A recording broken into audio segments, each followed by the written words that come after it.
plan for that one. It doesn't deserve a quickie. It deserves more. Okay, yeah, you're right. But instead, let's talk about something undeserving like One Piece Drum Island arc. Hell Well, yeah! I to be finally, accurate, part yeah, of it. I jumped in there. Um, to kind of clarify what we're going to be talking about this week. Last week we finished Little Garden That's Yeah. correct. with the big old giant boys. We love them so much; they're our best friends. I wish. And now we're moving into the Drum Island arc, which I've always heard a lot about. So far, as always, it does not disappoint. I made it this week up to whatever. I made it up Oh, to boy. chapter 140. That is, I finished chapter 139, titled "Enter Tony Chopper," Hey. I don't want Um, to enter my boy. the legend, which we'll get to talk about him. You I've also been- got the cover art with the JoJo's reference, but yeah, we'll get to that. Wait, when we really? get there. Yeah, I didn't know there's about this. there's a part where like Django's taking his glasses off, and the sound effects is go, which is the sound effect they use in JoJo's for menacing. Ooh, The go go go go go. Yeah, epic. Cool. I've been loving our Django things in the middle. Django's so fun. All right, It's been Bradley. very good. Let's jump to the start of this arc. Your thoughts? So, I'll kind of do the chronological walk through the arc, which I feel like is what we usually do.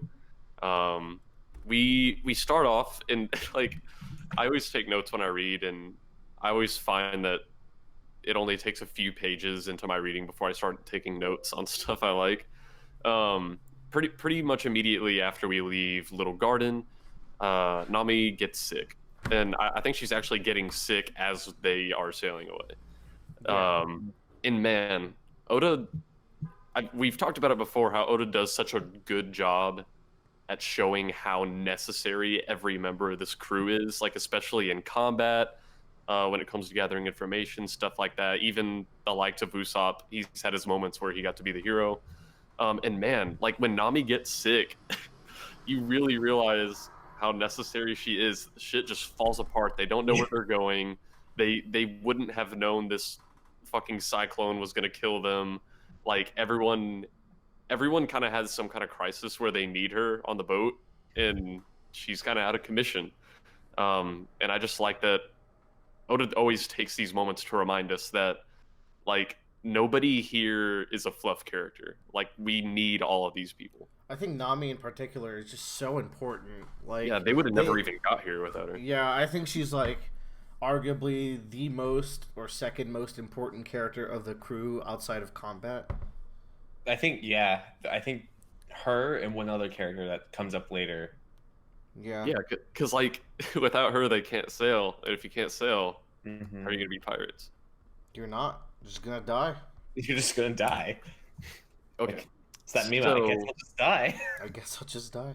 so Nami being sick, it kind of throws a hitch into our plan of okay, we need to go to Alabasta right away, but it's kind of a trade-off, right? Because it's like okay, we know we have the log post for Alabasta, we could sail there right now, but it might actually take longer to get there if we don't take a detour and get Nami healed.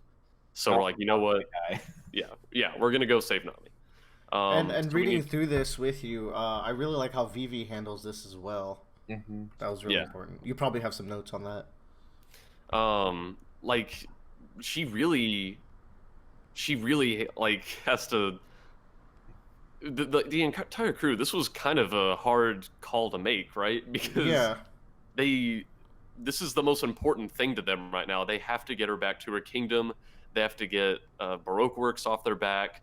Mhm. They really can't afford to slow down, but they can't afford not to slow down either. It's really And Vivi, really like, she gets a newspaper on this same day where it's like, oh, things are getting even worse every day in Yeah. Alabasta. So the fact that she's like, you know what, we need Nami well. That's the only way we could really win this ultimate goal. And like that's really cool of her that already this fast, she's already making these sacrifices for her temporary pirate friends. Yeah, and man, like I was thinking as I was reading this stuff, I just from what I know about the series as a whole, I don't think Vivi is one of the permanent members of our crew, but damn, she feels like it, man. Especially like in this arc, she really feels like one of the boys. She's one of the boys for me. Yeah. Yeah. That's a hot Um, boy. There's a great panel here, just to interject for a hot second. That's a great joke where like it's like the second page. They're sitting around. They have like Nami in a cot, and Vivi's like like this is awful. She's getting a cold. It might be because of climate. Is there anyone here that might know anything about medicine? And it's just a blank panel with everyone just pointing at Nami. she Oh yeah. she is so abundantly important to the crew. It is really nice to see. And she provides another role in that she kind of is like the whip cracker of the crew. Yeah. And so like you can definitely tell that if like Vivi wasn't there, they'd probably be like, I don't know what to do, and like everything just really would have gone to hell. So Vivi like steps up for that role and really shows like that leadership side of her. That's true. That's a good point. Yeah.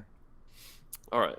So from there, obviously they decide we gotta save Nami's life. So we're gonna sail around. We're gonna find an island. We gotta find people. We gotta find a doctor. They soon come across a. Okay, I was about to say they come across the island. First, they come across Some fucking losers. Yeah. idiot loser.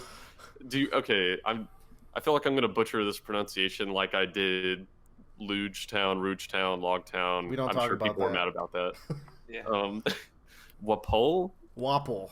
Wapple? There you go. Wapple. Like I'm glad we clarified that. Wapple, get that out Wapple of the Tin, who Luffy just beats the shit out of. Like it's like holy, oh my god. This is And my favorite part of this chapter where they meet his archer man just standing out in the middle of the that's ocean. a good visual gag as well. Yeah. oh man, it really was. And chess, I think, is very cool. Boy, it sure is cold today. And like there's like basically 3 or 4 pages of very minimal no dialogue about that. I just want to clarify. There's a total of like 6 speech bubbles from the time like they see him to the time the ship rises up. So It's Oh, just yeah. a strong visual gag in general. yeah. Oh, like it was really cool watching that ship rise up. And then like we quickly learned that Wapple Yeah. There you is go. he's a devil fruit user with the munch fruit. Doesn't help him a whole lot in this fight. Luffy just launches him out to sea. Which in this darn. moment you're like, oh, what a chump. But I think that's going to make the turnaround of later in this arc when we see what he can really do that much more surprising. So after they are dispatched, we come to a snowy island, which would be Drum Island. Mm-hmm. And these people really are not happy to see the Straw Hats. They don't like pirates because they've recently had kind of their lives ruined by pirates. Oh yeah. Oh, that's right. There's another. Did they, Joe? Have they talked about that yet, or is that later in the arc? That might be later near the end of the arc. I'm Okay. going through it as we go through it, so I'll let you know. I'll just keep going chronologically, and we'll see. Yeah, Sure. you keep going. So, Luffy pretty much immediately is like, "Hey, we need to save my friend's life. Let us on the island. We need a doctor. These people don't like pirates. They're aiming guns." And this, this really angers Luffy. He's like, "We don't have time. We need to save Nami." And they shoot at the Straw Hats, and Luffy's about to fight them. And then we get to one of my favorite, probably one of my favorite character moments in One Piece so far. Damn. Is this quick exchange between Vivi and Luffy, and it's only like 2 sentences. But going into it, I want to say I've talked a lot about, like, man, how much I love Luffy as a character and where he's at. Just like where he already is, where he's established as a character is great. But we haven't gotten to see a ton of development yet. But this arc is going to have a lot of Luffy development. It's in some ways it's subtle, in some ways it's in your face, but it's all good. So Luffy is like very brash. He's very aggressive against these people. Like, let us on your fucking island. We need to save my friends. And Vivi stops him, and she just straight up says, "Luffy, you're a failure as a captain," which Oh. is a huge oh shit moment, because you can imagine how much those words would hurt someone like Luffy, like specifically Luffy. but like after a really quick deliberation, he realizes that she's right. He was letting his pride and his brashness get in the way of priority number one, which is getting these people to help Nami. Like this is kind of a first in some way, because we've talked before about how Luffy kind of always knows what needs to be done when it comes to people before the reader does. Like Mm-hmm. with Nami's room at Arlong Park, he immediately knew like, oh man, I need to tear this room down. Or with Laboon, he's like, I need to box this whale. Like this is what Of they need. course. And this is the first time I think that what he thought was the right way to handle things was actually probably not the right way to handle things. I like that. Um, Like, as much of an emotional mastermind as Luffy yeah, is, he isn't without his faults, and he can reassess himself and be like, you know what? Yeah, okay, we'll go with something else then. yeah. I just like that. He's still human and he's still going to make these mistakes. But even in this moment, he still kind of has that emotional maturity that we usually praise him for, because he's mature enough to quickly realize that he fucked up and that he was wrong, and he adjusts his attitude and his behavior. So Luffy is like this perfect combination where he's simultaneously the most childish character in One Piece, but also like the most mature character in One Piece. Oh, And man. I don't know how Oda pulls that off, but he does. Oh, man. It's crazy. Good things. Good things coming. So man, like I just really liked that exchange between Vivi and Luffy, and this is kind of gonna be a moments like this are kind of gonna be a recurring thing as we go forward, where Luffy's instincts and the way he would normally tackle a situation isn't necessarily the right thing to do. But I'll get to those moments when I get there. Um, so we kind of move in and we learn more about the island, about the king leaving, about how there's only one doctor, and I won't really talk about a ton of this stuff because a lot of it is just like moving the plot forward, Mm-hmm. getting characters where they need to be.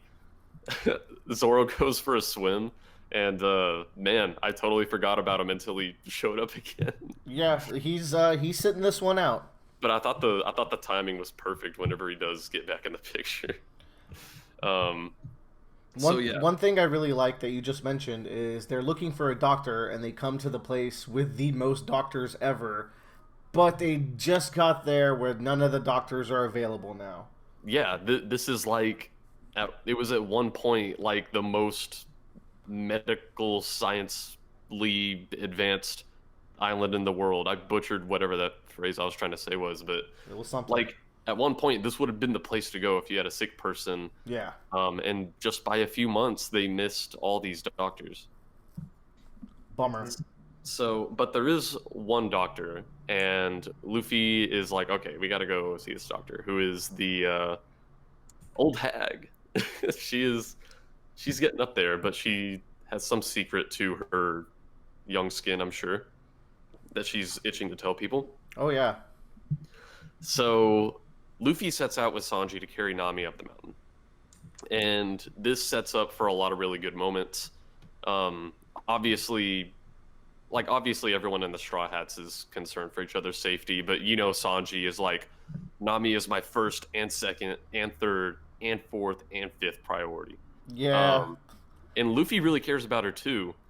Um, but he's still having some of these moments where he is briefly forgetting what the big priority is, because these big labbits,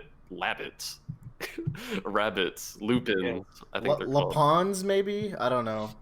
I'll just call them rabbits or Yeah. labbits, whatever. No, not Labbits, Rabbit. please. Luge Town. Yeah, the big rabbits show up, and Luffy is like, okay, well, obviously we're just gonna fight them, right? Because that's what you do in One Piece. You fight the enemies when they show up.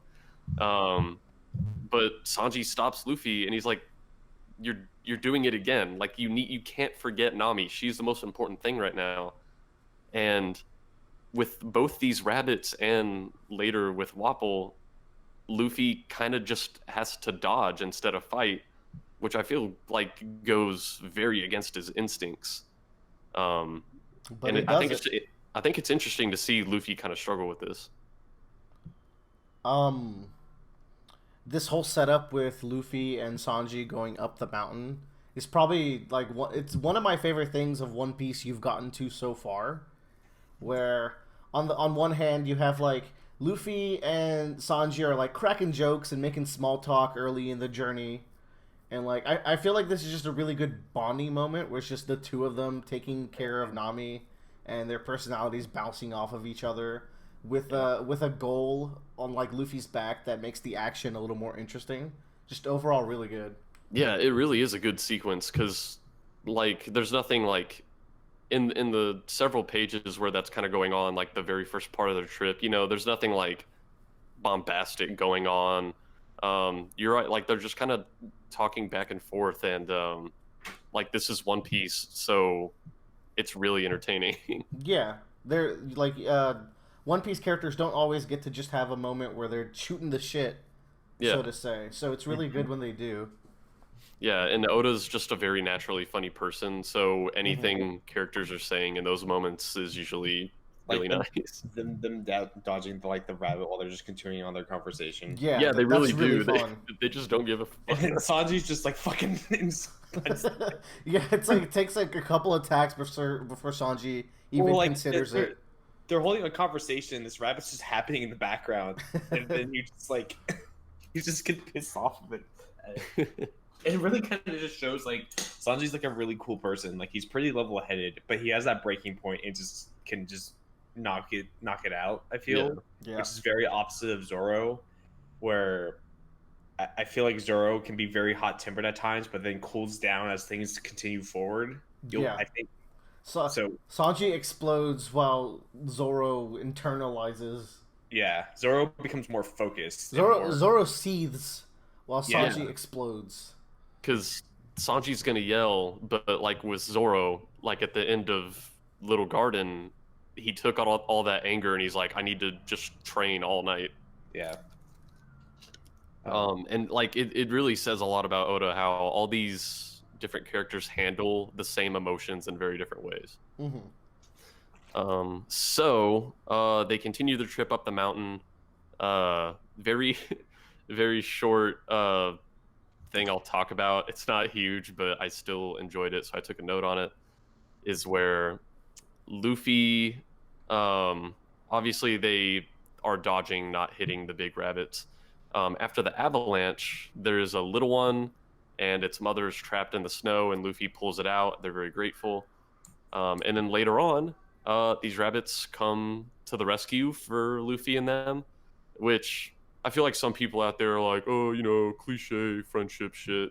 And I'm like, I mean, it is, but Nah, it's I really cute. don't care. It's cute. It's cute as shit. I don't care what anyone It says. really is. And like One Piece just like exemplifies friendship, I think. Oh, like yeah. holy like I really like it. A big thing about One Piece is like taking the kindness someone does to you and passing it on and just kind of keep going with that. Yeah. I feel.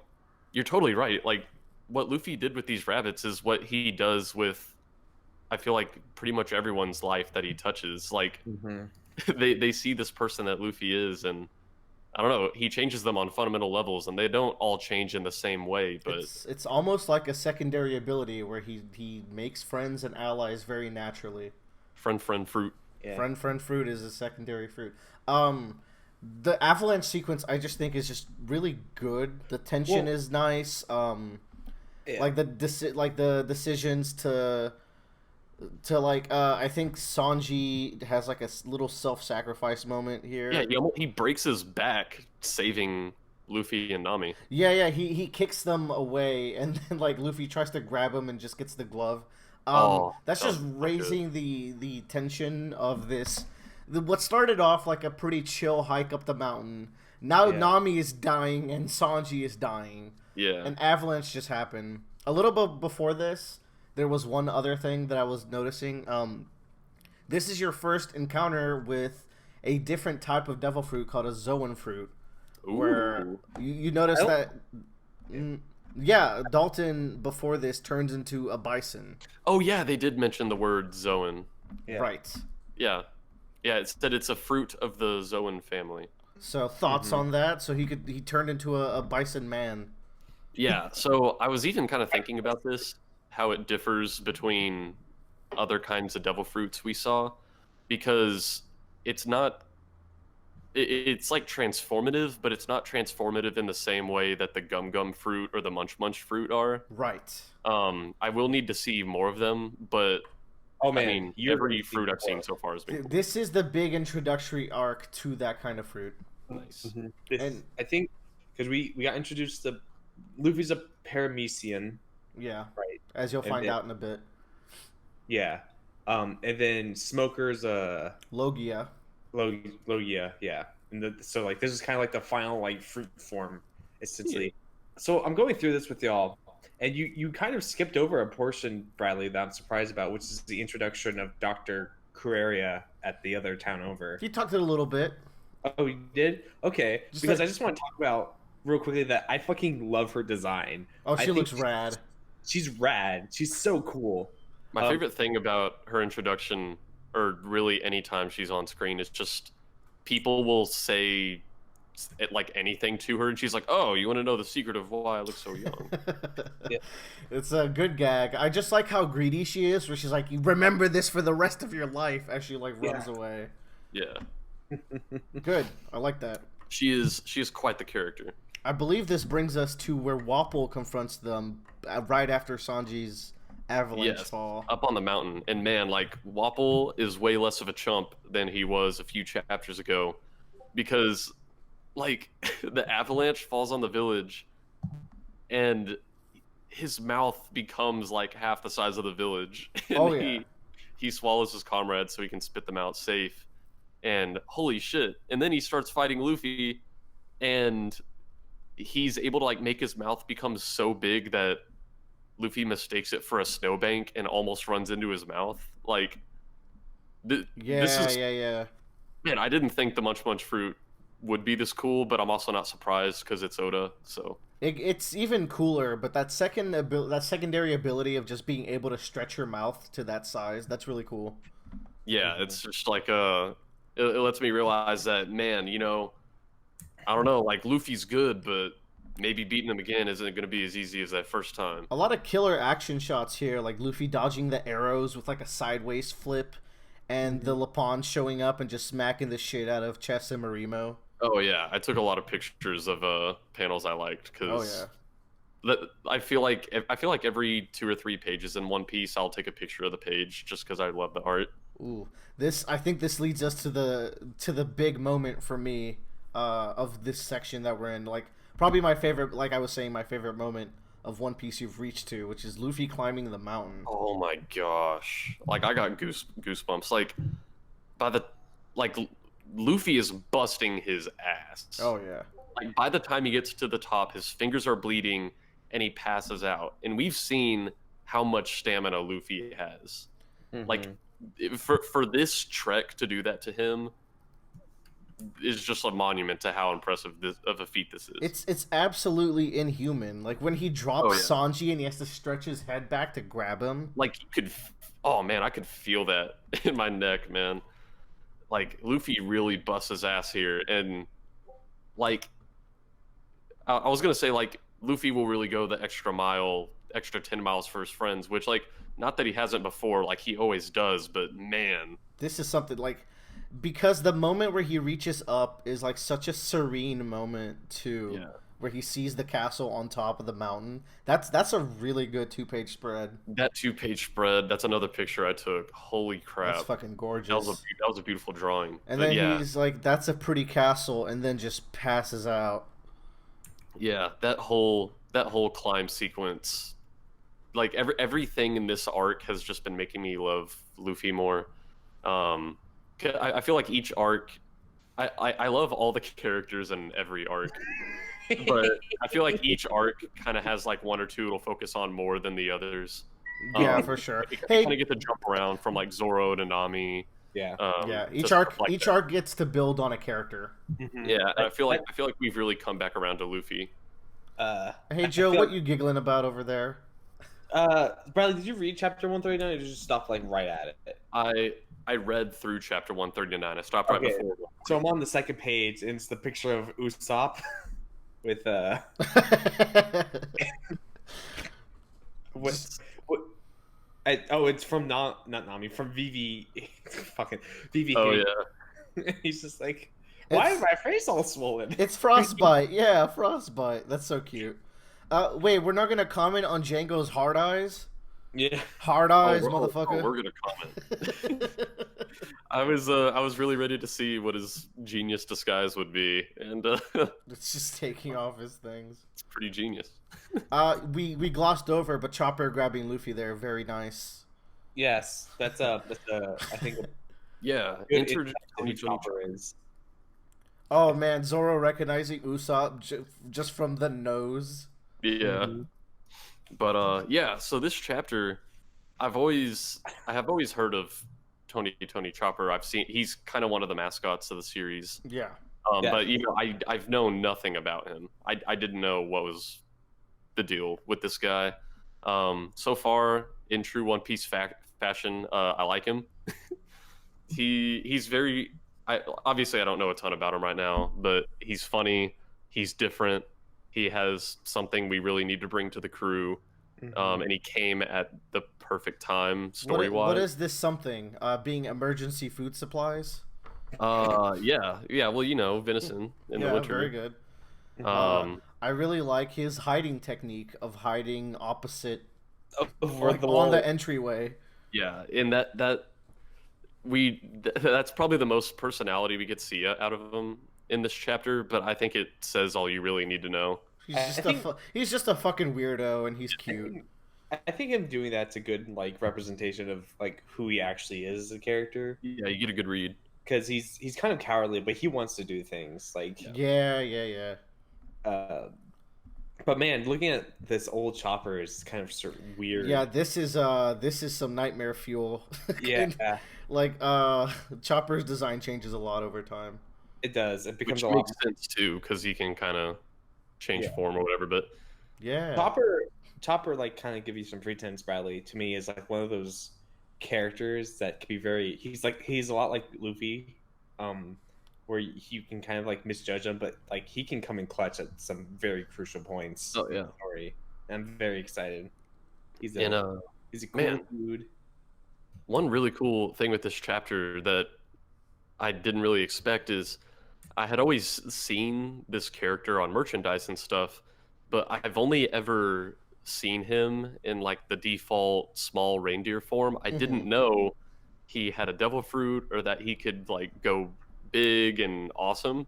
Yeah, when he Uh, grabbed Luffy there, it was shadowed out, but that was clearly him in big form. Yeah, that was a big surprise for me, and I just thought it was very cool. The human fruit, it's very awesome. Right. So you might be It's kinda wondering fucked up. what happens if a human eats the human. That was the fruit? first thing I thought. Yeah. Well, in an what are they called? SBS. SBS. Oda said that they just become enlightened, whatever that means. So that'd be kind of a shitty deal. I want the human fruit. I want to be. Willer, what if what if One Piece was a human fruit, but Chopper ate it? That'd be great. It's like we gotta kill Chopper, I guess. Chopper fruit. I really like Luffy, like half dead, half unconscious, telling Carrera to fix his friends. Very cute. Yeah.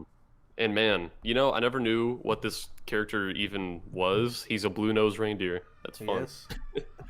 But we end the chapter with the reveal that he is the human fruit user, and that's where I left off for this week. But man, I think this might be the halfway point. I think this arc is like 2 volumes, and I'm pretty sure you read one. yeah, that was about 1 volume worth. I think coming up is then you and I's favorite part of This arc. this. Yes. Beyond that, I think from this point on, this arc is just straight up banger after banger. Like Yeah. it already starts good. This is the even better half. The entire manga's just been banger after banger. Yeah. I suppose This that's is, I true. think, the first like hard hitting like emotional event, like pretty hard hitting emotional event in One Piece. I mean, you're just been a gonna do lot of Nami really like hard you're Oh, yeah, gonna. that's Nami, but like Like this is one that like kind of really. This one fucks me up, fam. Anyways, that's One Piece for today. That is One Piece. Very cool. Thank you for joining us, Bradley, with your lovely insight as always. Yeah. Well, you're not going anywhere, but thank you for joining.